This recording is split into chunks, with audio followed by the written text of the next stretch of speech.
I can still picture running through the long grass, searching for blueberries, and then scrambling up the big rock at the top of our mountain in New Hampshire. With my grandparents and siblings close behind me, we would watch the sunset over Newfound Lake from on top of that rock.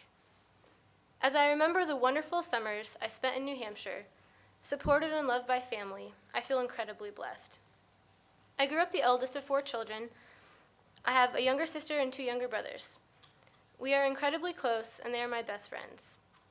Moving from Kentucky to North Carolina my senior year of high school only strengthened these relationships, partially because we had no other friends but each other for a few months.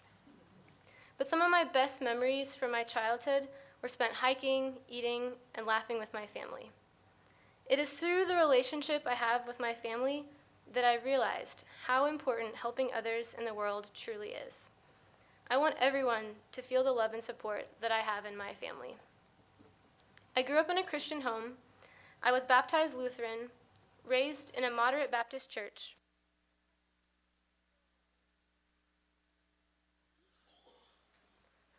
I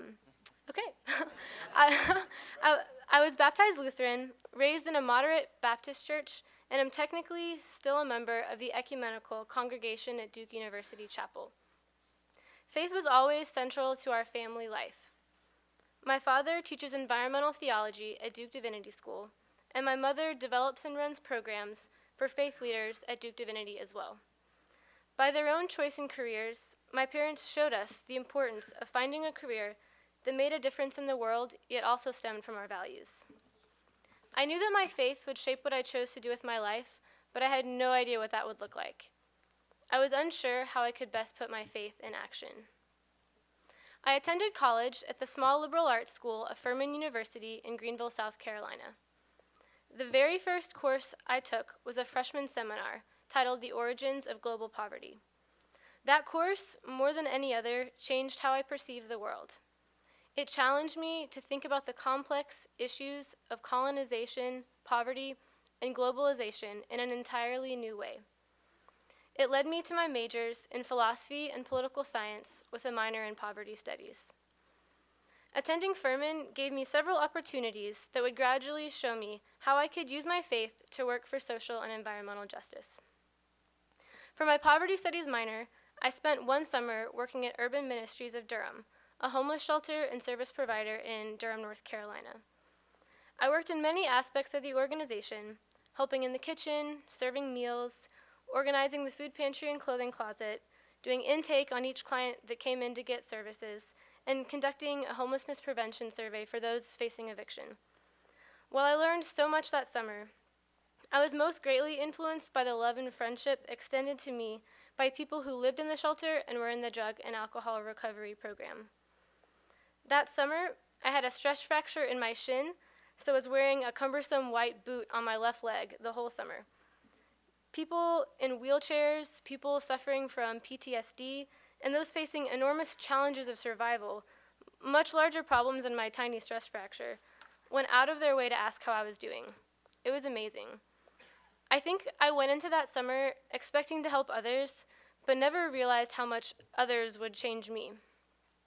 Forming relationships with those who are homeless taught me how to communicate with those who are different from me socioeconomically, racially, and those who are ignored by society. I saw how oppressive structural poverty can be and was able to put into practice my belief that every individual deserves respect. I learned to see the light of God in everyone. Perhaps the most influential experience of my college career, however, was a semester I spent studying abroad in Nicaragua, Guatemala, El Salvador, and Cuba. We were studying a combination of things, including the history of U.S. intervention in Latin American foreign policy, the process of democratization in the region, the ethics of globalization, and the Cuban healthcare system. I could spend hours talking about this trip. While impossible to summarize in just one sentence, one major takeaway from this trip for me was thinking about how I could come home to the U.S. and put what I had learned into action. While in El Salvador, we studied the work of Oscar Romero, the former Archbishop of El Salvador, who was assassinated in 1980 for his radical work with the poor and marginalized communities. Romero lived out what is now known as liberation theology and dedicated his life to making a preferential option for the poor. He recognized that his faith called him to stand up for those who were oppressed and lacking basic rights. The El Salvadoran military eventually assassinated him while he was preaching for his refusal to stop his politicized sermons and social justice advocacy from the pulpit. Seeing the places where he and other Jesuit priests were assassinated for their beliefs was very profound and made me analyze my own faith in an entirely new light. Returning to the U.S., I was struck with a strong sense that the faith I professed required me to dedicate my life working for justice, but I was unsure of what that would look like. How could I live as radically as Romero? I knew that I loved seeing where faith, ethics, and policy issues intersected with environmental and social justice. But what would I do? How could I put my faith into action? I have to admit that before my senior year of college, I had never heard of FCNL. My grandfather, however, Walter Ziegenhals, faithfully subscribes to the FCNL newsletter and nuclear calendar.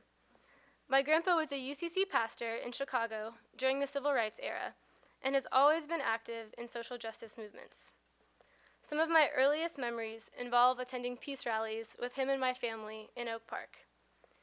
Even today, my grandpa writes a weekly peace reflection that he sends out to his friends.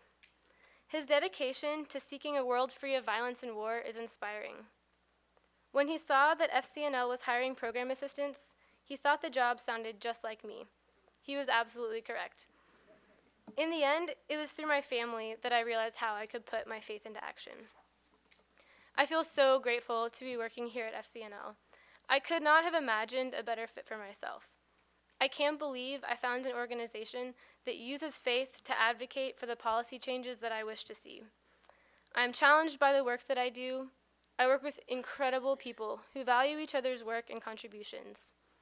And I'm completely committed to our environmental strategy of fostering nonpartisan dialogue on climate disruption through a moral call to conversation. Every day, our strategy resonates with me more deeply. While I still don't know exactly what path I will take after my work here is complete, I know that FCNL will have left me with a strong sense of what I am capable of and what I know I can achieve in the future. Thank you all so much for the opportunity to share with you this weekend, and I really look forward to working with you all and getting to know you all more this coming year.